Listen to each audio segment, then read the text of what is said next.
Hay una expresión que hoy por hoy se ha hecho muy famosa y que yo les quiero mostrar.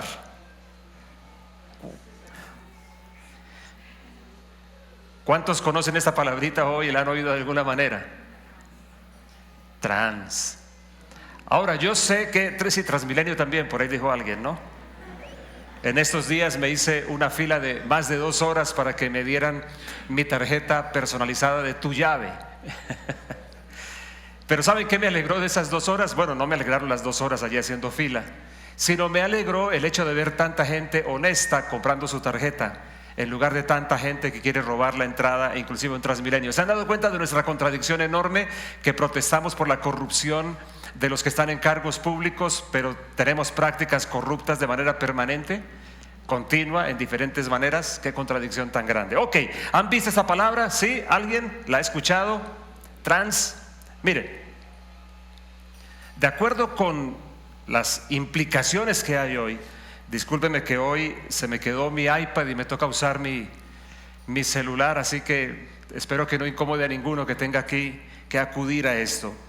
Por un lado, la palabra solita, la palabra trans solita, muchos la utilizan como una especie de sombrilla, pero sobre todo para amparar diferentes expresiones y defensa de cosas de género, que tristemente la ideología de género se ha apoderado del pensamiento de muchos, inclusive de gente que camina con Dios, que encuentra aceptable la ideología de género, que le está diciendo básicamente que la orientación sexual o las preferencias sexuales o inclinaciones sexuales van en una línea diferente del sexo biológico. Y desde esa perspectiva, entonces, puede haber una gran cantidad de expresiones de género. Yo también creo que el género, o mejor, yo sí creo que el género es algo que va un poquito más allá del concepto de sexo biológico, pero nunca negándolo, sino siempre dialogando con él. Y que creo que cuando hablamos de sexo biológico, de pronto en los hombres nos referimos un poquito a la testosterona, a las mujeres la progesterona, pero cuando hablamos de género nos metemos en algo que se suma a lo que el sexo biológico dice y define realmente, pero que le da una riqueza increíble a lo que es el potencial de cada género, del masculino y del femenino. Pero ese no es el punto hoy, solamente que esta expresión solita habla entonces es como una gran sombrilla para poder cubrir diferentes conceptos acerca de género y de ideología de género que hoy se tiene también por todo lado. A propósito, ¿tú sabías que cada vez que dices niños y niñas y ese tipo de expresiones, no el antiguo damas y caballeros, ¿tú sabías que eso realmente es una influencia de la ideología de género? Cuando saludas a todas y a todos. Así que mira qué curioso, ¿no? Aún nosotros en nuestros diálogos normales estamos afectados por los conceptos de ideología de género. En fin, esta expresión trans tiene otra que la acompaña mucho y que yo la debo mencionar: el transgénero. Y de acuerdo con lo que definen algunos, en palabras sencillas encontré esto: una persona que siente una disonancia entre el sexo que se le asignó al nacer y su identidad de género. Ahí aparece la ideología de género. Y para que alguno de pronto no se extrañe de que hablamos de ideología de género, es porque toda esa definición o redefinición de género es absolutamente ideológica. No es biológica, no es científica, no obedece a la genética. Es pura y llana ideología traída de los cabellos muchísimas veces. Entonces, no estamos exagerando ni mintiendo cuando hablamos de ideologizar acerca del género, rompiendo con cualquier otra clase de concepto. Y me queda uno más asociado con el trans, que es el transexual. Y ese transexual o la transexualidad es un término que se utiliza usualmente para designar a personas que han concluido su transición. Es decir, por ejemplo, una mujer trans, tú lo habrás escuchado. ¿Qué es en realidad una mujer trans? Es un hombre que a través de intervenciones quirúrgicas terribles, mutilaciones, y a través de la ingestión de hormonas y de un montón de procesos químicos, pretende convertirse en una mujer. Eso es lo que es una mujer trans y viceversa. Y me falta, si sigo así digo y todo lo contrario, y hombre con hombre y mujer con mujer, y bueno, me quedo quién sabe en qué rollo. Una cosa que es cierta es que, por ejemplo, una mujer trans siempre tendrá próstata. Yo sé que eso suena como, para alguno como crudo, pero es la realidad. Y siempre su ADN será masculino. En fin, yo quiero es usar, ustedes ya han escuchado que otras veces lo he dicho, pero yo quiero aprovecharme de esto y de lo que he dicho. Quiero posicionar y usar una manera nueva de interpretar lo que la gente entiende por trans, esa interpretación contemporánea de trans, y traerles a ustedes, más bien como de pronto introducirlos en un concepto que yo de verdad quisiera posicionar, aprovechando el momento. No sé si ya podemos poner, muchachos, en la pantalla este concepto. ¿Si lo alcanzan a ver todos? Trans, díganlo conmigo a ver si lo pueden leer. Transcelestiales. ¿Qué es eso, Pastor Edgardo? Bueno, ya ustedes me lo han escuchado otras veces, solamente que ahora, hoy y de pronto los próximos 2 domingos, quiero compartir con ustedes algunas cosas al respecto. Quiero que vean conmigo un texto de la Escritura. No lo vamos a revisar hoy profundamente, sino para meternos en este concepto que de verdad yo quiero traer. Transcelestialidad o transcelestiales. Miren lo que dice 1 Corintios capítulo 15. Allí lo tenemos, allí está en la pantalla, creo que ustedes lo pueden ver. Como el hombre terrestre, miren cómo lo traduce Biblia de Jerusalén. Como el hombre terrestre, así son los hombres terrestres. No se afanen que después hablaremos de esto más detenidamente. Como el celeste, así serán también los celestes. Y mira el versículo 49, qué chévere. Y del mismo modo que hemos llevado la imagen del hombre terrestre, llevaremos también la imagen del celeste. Celestialidad o celestes. Esos mismos versículos quiero mostrárselos en otra traducción. Las tenemos, muchachos, ahí está listo. Vamos a leerlo de nuevo. Como es el terrenal, 1 Corintios 15, 48, así son también los que son terrenales. Y como es el celestial, ¿pueden decir conmigo la siguiente frase? Así son también los que son celestiales. Y tal como paréntesis, y por si alguna persona de pronto se confunde pensando que estamos hablando de seres angélicos, claramente mire lo que dice el apóstol Pablo en el siguiente versículo. Y tal como hemos traído la imagen del terrenal, creo que eso lo tenemos más o menos claro porque es la experiencia continua. Tal como hemos traído la imagen del terrenal, traeremos también la imagen del celestial. Una cosa cierta, un hecho cierto. La transcelestialidad, yo quiero traerla como concepto. Yo no puedo decirte que es un concepto teológico o algo por el estilo. Yo lo que quiero es como contrastar un poquitico todo esto de lo que de pronto tanto se habla hoy de una manera tan loca. Porque de verdad, para muchísimo de todo lo que se habla en ese tiempo de transexualidad, uno tiene que romper con cualquier concepto más o menos cuerdo y estable de la vida y meterse en un mundo muy oscuro. Mira, creo que ustedes recuerdan cuántas veces hemos conversado acerca de cómo se volvió para mí, en mi experiencia, de importante el concepto, el entendimiento de identidad. Eso fue hace muchos años. Tal vez recuerdas que les conté que hace más o menos unos 21, 22 años, ya ni me acuerdo bien, no, creo que más. Desde el 98 aquí, ¿cuántos años han pasado? 24 ya, ¿cierto? 24. Recuerdo que tuve una gran crisis y en esa crisis yo experimenté lo que he definido como una quiebra total. Quiebra emocional, quiebra financiera, quiebra ministerial, quiebra familiar, quiebra en todos los sentidos. Y recuerdo muy bien que en medio de todo esto, tal vez tú allá que estás en tu casa lo recuerdas también, te he contado, en un momento, una noche inolvidable para mí, el Espíritu de Dios empezó a hablar al corazón y me dijo: te voy a mostrar por qué estás así. Y recuerdo muy bien, no fueron pensamientos propios, evidentemente no, porque se asentó en mí un concepto que ha empezado a acompañarme desde ese tiempo hasta la fecha. ¿Qué fue lo que recuerdo haber escuchado en mi interior del Espíritu Santo? Me dijo: tú estás así por dos razones. La primera, porque despreciaste tu dignidad. Escúchenme por favor. Y la segunda, me dijo el Señor, porque abandonaste el lugar donde yo te puse. Y en ese momento para mí el asunto no fue claro. Yo quisiera a veces, cuando cuento esto, poder mostrarte todo lo que detrás de estos dos conceptos aparentemente sencillos o aparentemente obvios para todos, hay un montón de luz y de entendimiento acerca de la existencia humana. Despreciaste la dignidad que te di, me dijo el Espíritu de Dios. Abandonaste tu lugar. Y cuando empecé a meditar en ellas, por ejemplo en la dignidad, aterricé rápidamente, muy rápidamente, en el concepto de quién soy.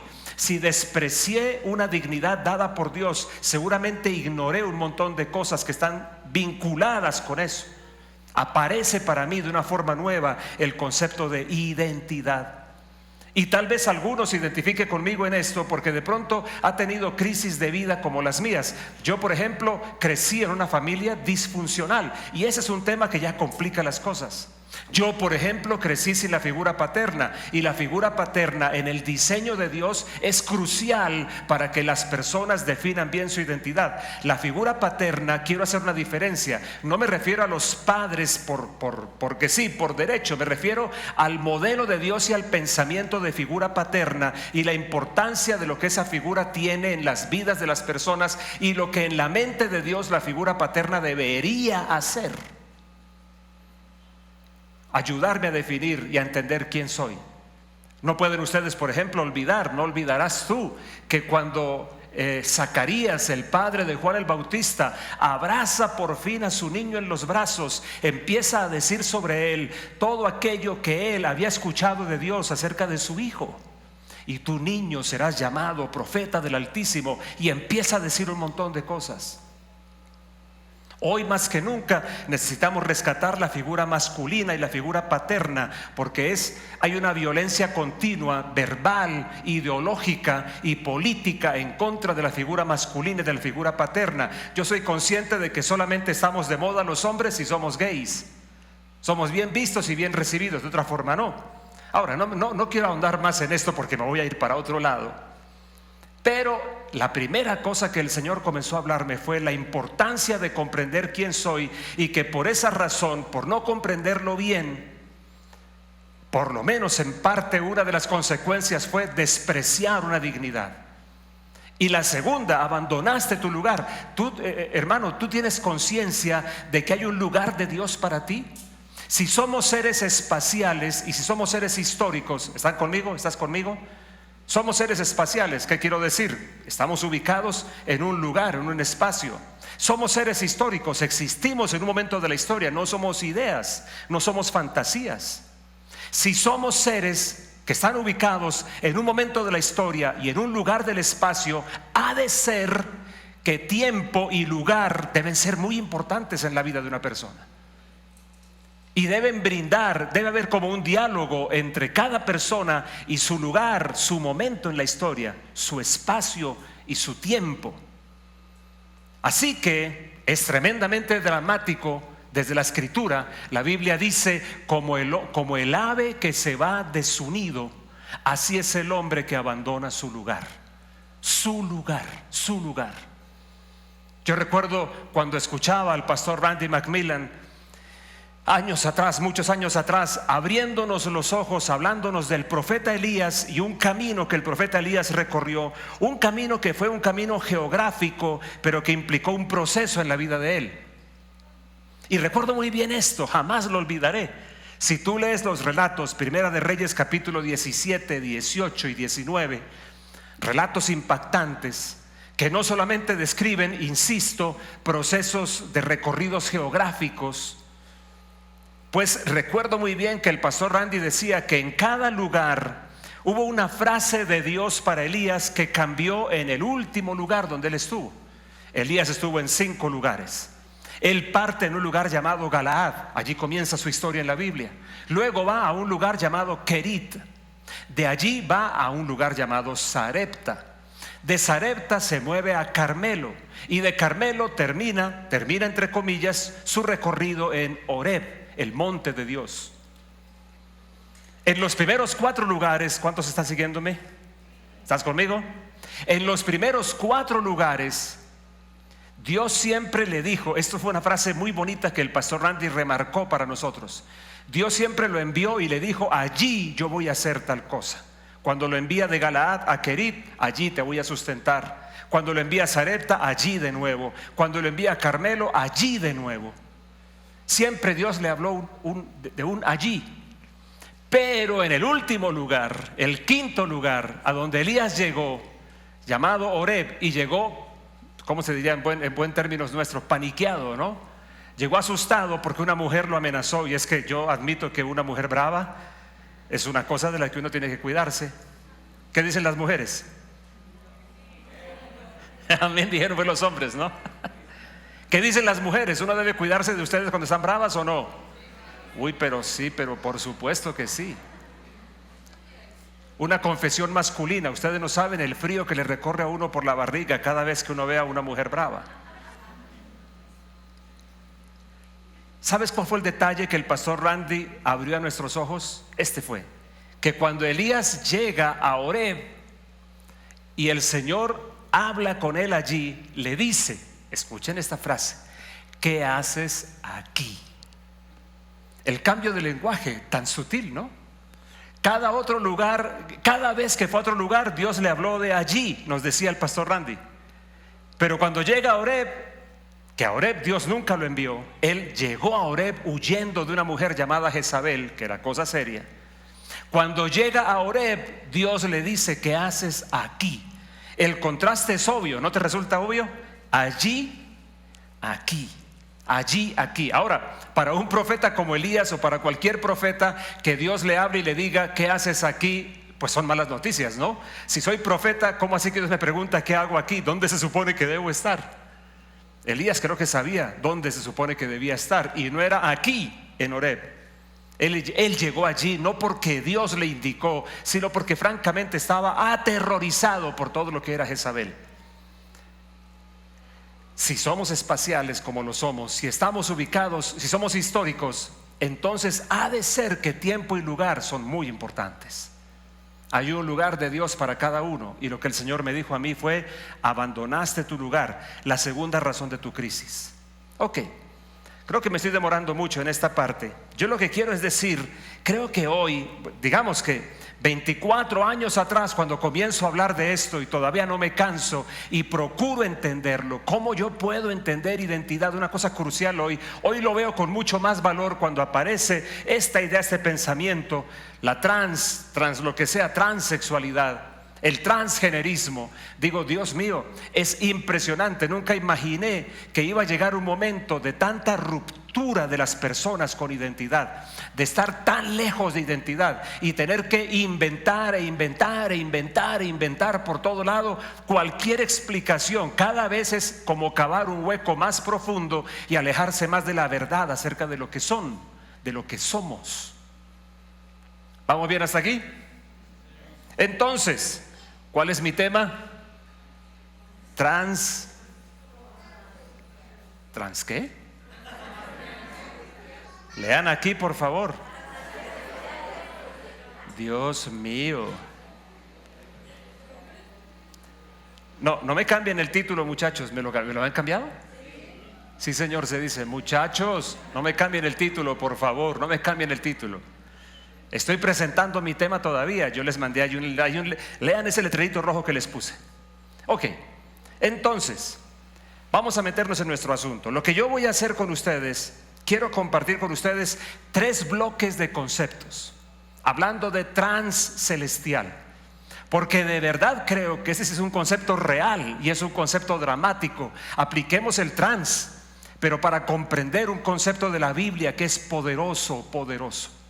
Así que hoy les hablaré por lo menos de el primero hasta donde pueda, pero son 3 grandes bloques que quiero presentarte hablando de transcelestiales. ¿Listo con el primero? Ok, muchachos, ahora sí. Bueno, este es el primero que tengo, ¿no? Ay, lo puse mal, ¿no? ¿Dislexia tengo? No, tengo dislexia. No, yo no tengo dislexia. Ese es el primero, el concepto grande. Pero ahora sí, muchachos, el siguiente, bien puedan. Lo primero que quiero mostrarte, esa imagen me gusta tanto, es esto. Si hablamos de transcelestiales, lo primero que te voy a mostrar, allí aparece, bella imagen, ¿no? Transformados. Porque en últimas, esto sí que me gusta meditarlo y presentártelo, en últimas, la transcelestialidad que quiero mostrarte como concepto bíblico, inclusive como concepto teológico, ¿por qué no? Con un nombre contemporáneo, en realidad tiene este gran contenido: transformación, transformar, ser transformados. Y mire qué interesante que eso hoy, ¿cuál es el contraste con la otra versión trans?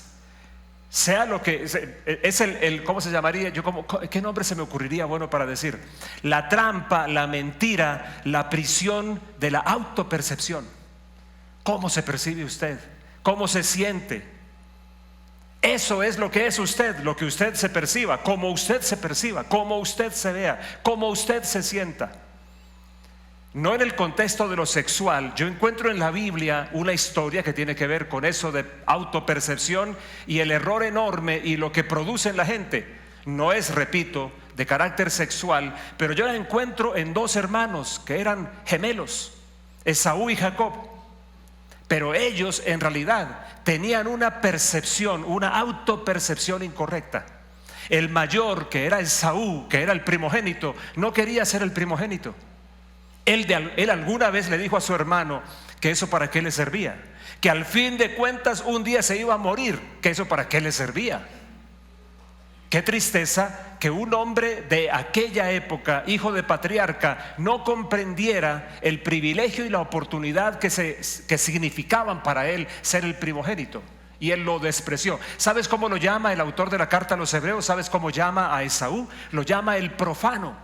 Y el profano, de pronto, antes de que te hagas una idea de lo que la palabra significa en la Biblia, profano, de manera muy textual, lo que significa es el que pisotea, el que desprecia. El que desprecia. Por ejemplo, hoy, cuando estamos divorciando la ideología de género, el género puesto como sea, con el sexo biológico, estamos perdiéndonos de una riqueza enorme. Te das cuenta que hoy por hoy el feminismo radical, el feminismo lésbico, en realidad no busca que una mujer se entienda, sino que una mujer se convierta en lo que políticamente ellos quieren que sea. En estos días, cuando se hizo la votación de la Corte, ¿vieron ustedes la votación con respecto al tema de la despenalización total del aborto? Que se pueda matar a un bebé por cualquier razón en cualquier momento. ¿Han seguido la noticia? 4 contra 4 quedaron, pero de los 4 que votaron en contra, si no estoy mal, ayúdenme ustedes, corríjanme si estoy mal, 3 fueron mujeres. De quienes votaron en contra de la total despenalización, creo que hubo, de los 4 votos, 3 fueron femeninos, y hasta donde entiendo, de los otros 4 en favor de la despenalización total del aborto, hubo solamente una mujer. Y salió todo el coro feminista a insultar a las mujeres, a las 3 que votaron en contra del aborto libre, legalizado en cualquier caso. ¿Eso qué te demuestra? Entonces decían, dicen, las leí en Twitter, que no necesitaban solamente mujeres en espacios de opinión o de gobierno, sino mujeres que defendieran sus derechos, decían ellas. O sea, no les sirve una mujer a menos que esa mujer piense como ellas. Y pregúntales a esas mujeres, tú que eres mujer, pregúntales qué es para ellas femineidad, qué es ser mujer. Pregúntales qué es ser mujer. Porque a lo que empujan a las mujeres es a la negación de la femineidad, en muchísimos campos por lo menos. Entonces, te quiero presentar lo primero: transformados. ¿Vamos bien hasta aquí? ¿Cómo estamos de tiempo? Alcanzo a entrar un poquito. ¿Estamos bien? Me dijo alguien por allá. ¿Qué quiero hacer? Mira, lo primero que quiero hacer es separar las palabras. Si hablamos de transformar, ¿por qué no hablamos de formar? Formación. ¿Qué significa eso realmente desde una perspectiva bíblica y en la vida? ¿Qué significa eso? ¿Sabes una cosa que me encanta? Es cómo la Biblia y el camino con Dios dialogan con la vida de las personas. Nosotros tristemente venimos de una cultura que nos enseñó que todo lo que tiene que ver con Dios es estrictamente asunto de religión y que en realidad no afecta a la vida sino el más allá, un más allá del cual se ignora todo y un más allá que realmente en últimas no afecta el más acá.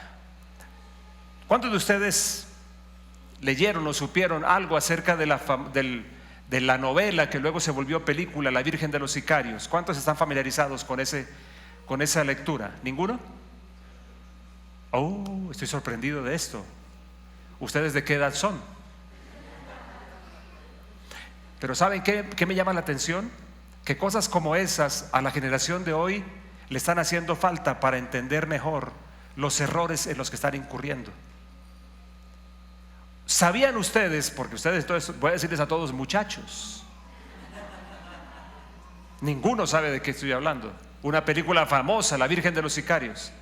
¿Sabías tú que hubo un grupo de asesinos a sueldo, jóvenes sobre todo, que se gestaron particularmente, o por lo menos se volvió una cosa muy, ¿cómo se diría?, masiva en los días del tristemente célebre cartel de Medellín? Jóvenes asesinos a sueldo, jóvenes sicarios. Dicho sea de paso, aprovechando el concepto de identidad y todo este tema, no sé si ustedes se han dado cuenta que en Antioquia subsiste debajo de todo lo que se ve un tremendo matriarcado.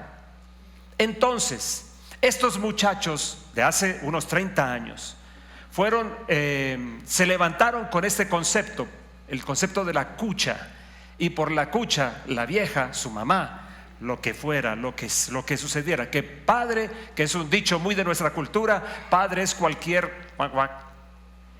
pero madre solo hay una. Madre solo hay una. ¿Qué pasó con estos muchachos? Estaban dispuestos ellos inclusive a hacerse matar o a entrar en cualquier proceso y en cualquier clase de forma de vida con tal de poder atender a las necesidades de su mamá o asegurar su futuro. Miren, en nuestra cultura religiosa el machismo no es el gran problema, es el matriarcado, porque la figura principal que se adora y que es el centro de la cultura nuestra es la femenina y la imagen de esa gran matrona que siempre está por allí. De hecho, ¿ustedes vieron Encanto? ¿Sí? Los niños, sí.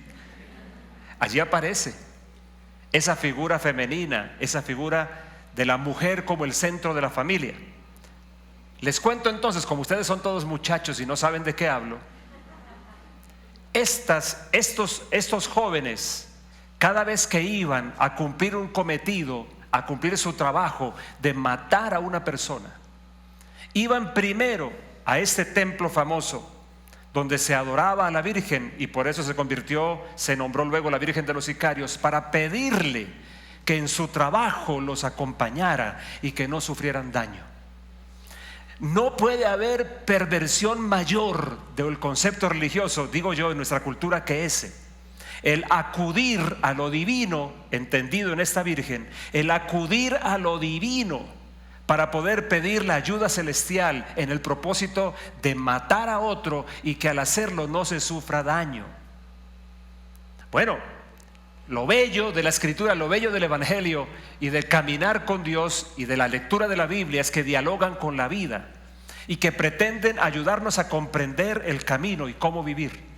¿Qué tiene que ver esto con formados? Bueno, tiene mucho que ver. Déjame decirte una cosa en los últimos minutos que nos quedan entonces. Si vamos a hablar de transformación, yo quiero primero hablarte de formación y cómo esto llega a ser importante en el concepto de la vida. Entonces voy a compartirte un par de versículos, pero primero miremos Romanos capítulo 12, versículo 2. ¿Listo, muchachos? ¿Está por allí? Romanos 12, 2, mírenlo allí. Están en sus pantallas, ¿verdad? La Biblia textual, lo pone así: No os adaptéis al mundo, sino sed transformados por la renovación de la mente, para que comprobéis cuál sea la voluntad de Dios, lo bueno, lo aceptable y lo perfecto. Entonces aparece la palabra transformación, de la que yo quiero mencionarte algunas cosas para dejar hasta allí por hoy. Cuando hablamos de formación en la vida, quiero decirte algo que puse para compartirte. Hablamos de un proceso. Primero es un proceso. Vivimos también un tiempo en el cual todo es express, todo es automático. No nos gusta caminar a través de procesos. Todo lo queremos instantáneo.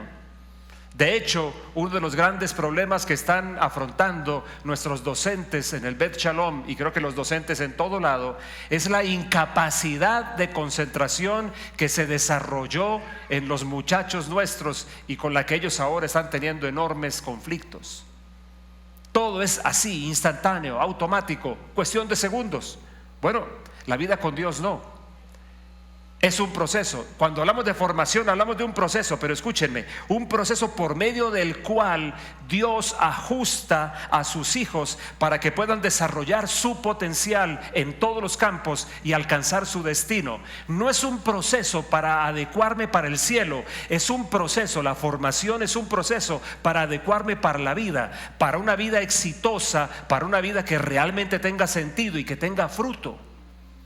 Contrario a lo que tú puedas pensar, Dios no trabaja en nosotros pensando en que de esa forma nos hará más aptos para el cielo, sino que de esa forma nos hará más aptos para la tierra y para poder vivir con contenido y vivir con sentido. Hay expresiones, verbos en el Antiguo y Nuevo Testamento que nos ayudan a comprender lo que te digo. Mira, por ejemplo, en el Antiguo Testamento, la palabra hebrea yatzar habla de formar, amoldar, moldear, y el significado básico es amoldar algo a la forma deseada, ajustar algo a la forma que se desea. De hecho, la palabra yatzar aparece en Génesis 2, capítulo 2, versículo 7, cuando dice que Dios formó al hombre. Dios le dio forma. Dios quiere darme una forma real, pero una forma que tenga sentido. Por eso, tal vez hay dos tipos de personas de las clasificaciones que uno pudiera hacer: el que se somete a Dios para descubrirse, el que se somete a Dios para poder entenderse y caminar exitosamente en la vida, y el que rehúsa someterse a Dios para construir su propio mundo para sí mismo y para caminar yo diría que en círculos, buscando todo el tiempo un sentido, una razón, una explicación, en lugar de recibirla, construirla por sí mismo. Esa misma palabra, esta palabra yatzar que te acabo de mencionar, también podría significar la formulación de planes en la mente. Mira qué interesante. Dios vinculándonos con propósitos, con ideas, con propuestas. Pero no propuestas para el cielo, propuestas para nuestro camino mientras estamos aquí. Y ya vendrá el tiempo de eternidad, que aprovechemos para decir, no será seguramente un gran retiro en la isla de San Andrés, ¿no? No sé qué idea tienes tú de la eternidad cuando cierres tus ojos y pases a la eternidad. Como que vas a llegar a una playa exquisita como de estilo griego, y allí vas a pasar la eternidad solamente recogiendo arena y mirando el azul del mar. No será así, no será así. Porque en realidad la eternidad será la manera como Dios nos introducirá en lo que quiso desde el principio. Pero de eso hablaremos luego, ¿no? En el Nuevo Testamento aparece una palabra bellísima que ustedes el domingo próximo van a repasarla conmigo: morfo, para hablar de forma. Hay dos en realidad, pero morfo es como la principal, la más usada, que no se refiere a lo externo. Para nosotros la palabra forma siempre es externa, la forma de. Pero en la Biblia existe una palabra para esa clase de definición de forma, pero la más íntima es morfo, que habla de lo esencial, de lo interno, de lo real. De hecho, si de pronto has leído la escritura, cuando dice en la carta a los Filipenses capítulo 2, hablando de Jesús, que siendo en forma de Dios, Él no se aferró a eso. El forma de Dios que aparece allí es morfo. Y morfó no habla de lo externo, sino habla de lo interno, diciendo que Jesús, cuando vino al mundo, se despojó realmente de su condición de Dios, la puso a un lado para caminar como hombre de verdad, 100% en el mundo. Solamente que hombre no como aquello en lo que Adán se convirtió, sino como hombre en lo que siempre fue la mente de Dios que el hombre fuese. Pero como hombre. Si alguno quiere saber, me refiero como humano, para que no le pongas el asunto del género masculino, como humano, pero también como masculino. Jesús no fue mujer, Jesús no fue bisexual, Jesús fue absolutamente masculino, tan cierto que lo circuncidaron al 8º día. Así que tenía de dónde circuncidarlo. En el Nuevo Testamento, entonces, la palabra formar reafirma lo mismo, es moldear, es conformar. De hecho, en el versículo que aparece allí, el que leímos de Romanos 12:2, cuando dice no se conformen, otras traducciones como la que leímos lo ponen en otra manera: no se adapten, no tomen la forma de, no se ajusten, no se acomoden. El término usado en Romanos 12:2 que leímos, cuando dice no se conformen o adapten, es un término de geometría, que habla de una cosa tomando la forma de otra, adaptándose a eso. ¿Qué quiero decir para cerrar y que te lleves esto en tu cabecita? Yo tengo un par de definiciones entonces de lo que es formación. Dios quiere que seamos transformados. Es un trabajo suyo, transformación. Entonces, ¿qué es formación? Te lo voy a decir en mis palabras, en varias frases. Formación, entonces, formarnos es ajustar la condición interior de vida al destino propuesto de Dios para cada uno. Es darme por dentro la forma de lo que Dios me propone que yo sea, no de lo que Dios me impone que yo sea. Dios me llama a que yo converse con Él y que me pueda identificar en su pensamiento en cuanto a ¿para qué existo? Y entonces, para existir, disculpe la redundancia, para poder existir de manera adecuada para aquello para lo cual existo, necesito que adentro pasen cosas. Necesito ser ajustado interiormente de diversas maneras. Una manera como lo entiendo, otra para que te lleves a tu casita. Creo que formación, cuando hablamos de formación, estamos hablando de quitar de nuestra vida, de quitar, retirar de la vida de los hijos de Dios todo aquello que estorba el cumplimiento o el avance hacia nuestro destino, así como el escultor lo hace cuando está esculpiendo. Una forma de ver al escultor o su trabajo no sería esta, te propongo esta, a ver si te parece adecuada. Una forma correcta es que ante la piedra o ante lo que sea que vaya a trabajar, lo que vaya a aplicar el cincel o la herramienta que sea, lo que el escultor hace es que él ya ve la imagen que está allí. Y entonces una forma de entenderlo, uno vería un pedazo de piedra y él ve una figura que ya está, y lo que necesita es retirar lo que estorba que esa figura emerja. Mira qué lindo, el trabajo de Dios en nosotros en realidad nunca busca destruirnos, sino simplemente quitar todo aquello que no nos permite ser nosotros y que no nos deja expresar la verdad acerca de quiénes somos. Y yo a veces me rehúso al trabajo de Dios en mi vida, no quiero que Dios aplique cincel, martillo y todo lo demás. La semana pasada Andrés David aquí habló de dos maneras, la del alfarero o la del herrero. ¿Cuál de las dos quieres tú? Eso. Aquí es verdad, pero en la realidad la mayoría de nosotros escoge la segunda, la de fuego y martillo.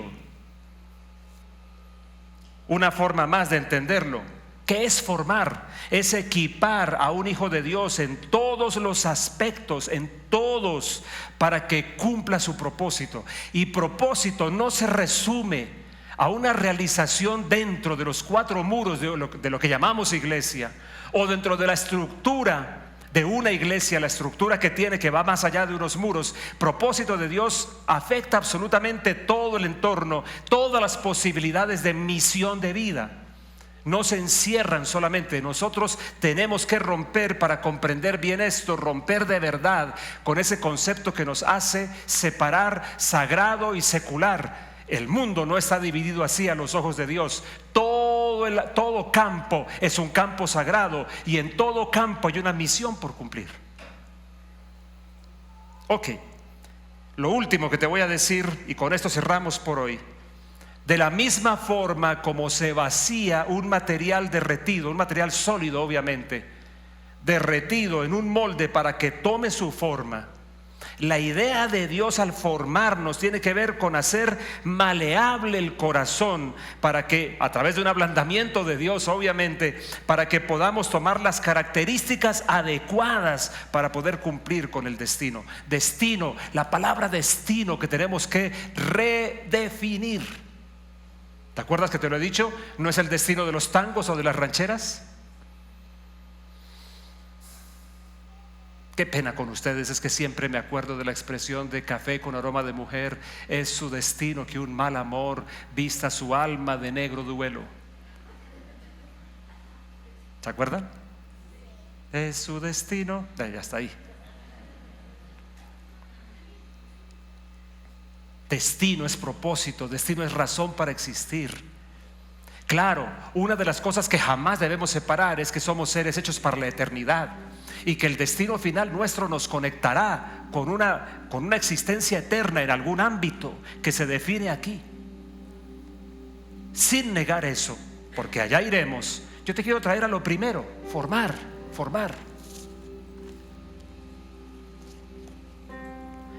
Transformados. En realidad es una formación que nos convierte en algo o que nos ayuda a expresar algo. A mí me parece que deberíamos asumir la vida con profundo interés, asumir la vida con profunda responsabilidad, lo cual no significa acartonados, lo cual no significa almidonados, sino significa ponerle el sentido a la vida que realmente Dios quiere darle. Entonces, cuando empiezo a hablarles hoy de transcelestiales, mi primer concepto es este. En realidad, detrás de todo eso de la transcelestialidad, lo que hay es un gran proceso de transformación que comienza a partir de nuestra reconexión con Dios por medio de Jesús. Y tiene que ser así, porque es que yo no lograré ir a mi origen a menos que me conecte con el que me diseñó para ese origen.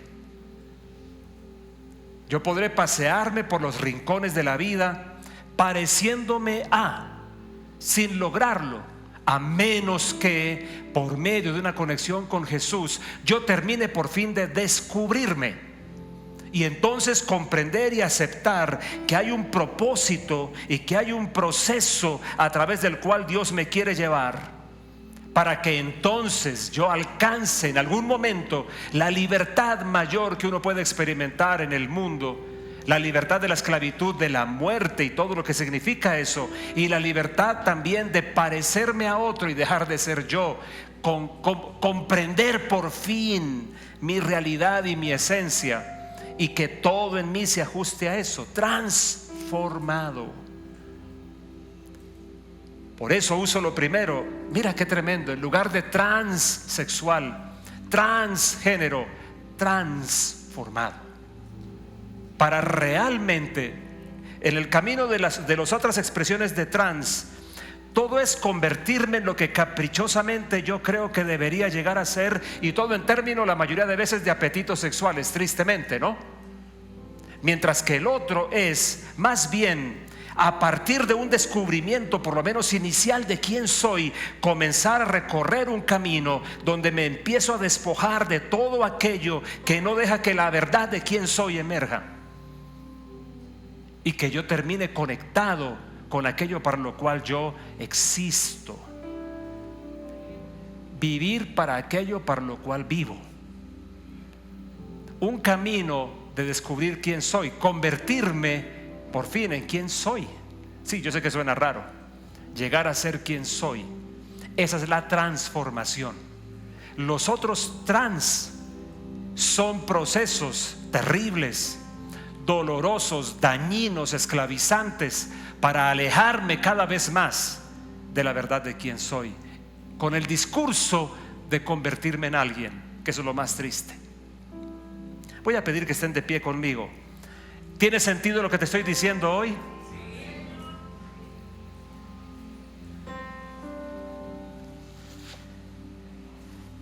Ya lo dije otras veces, ¿no? Cuando alguien venga a molestarte la vida con el asunto de que es que no respetas a los trans, diles que tú eres trans también.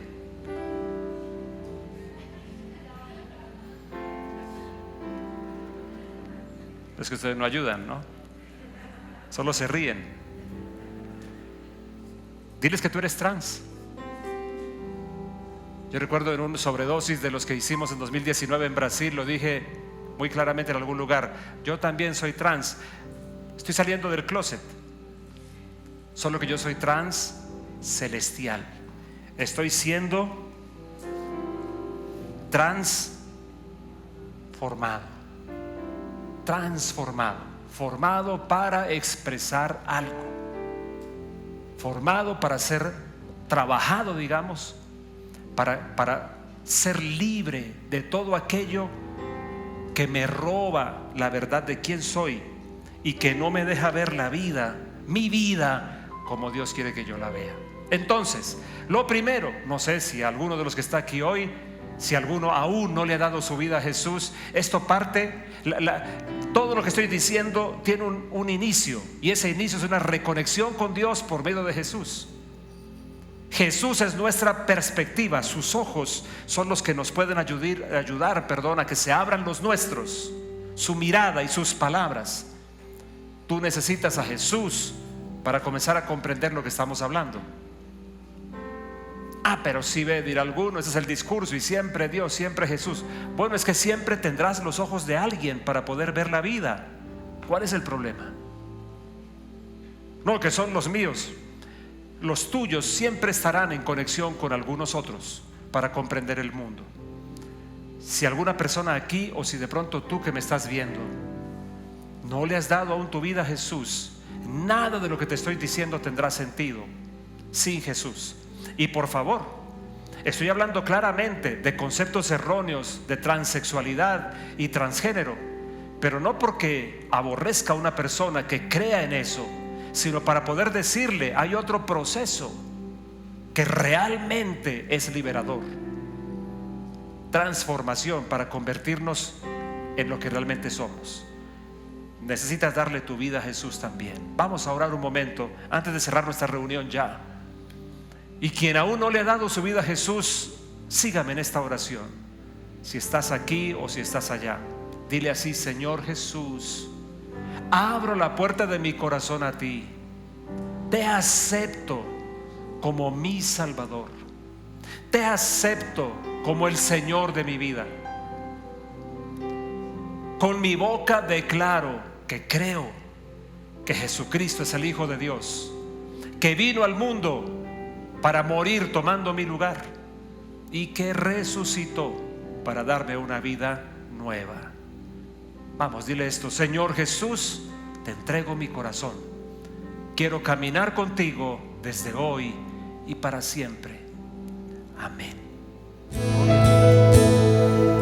Las letras de tu nombre son gotas de bálsamo que tú has derramado.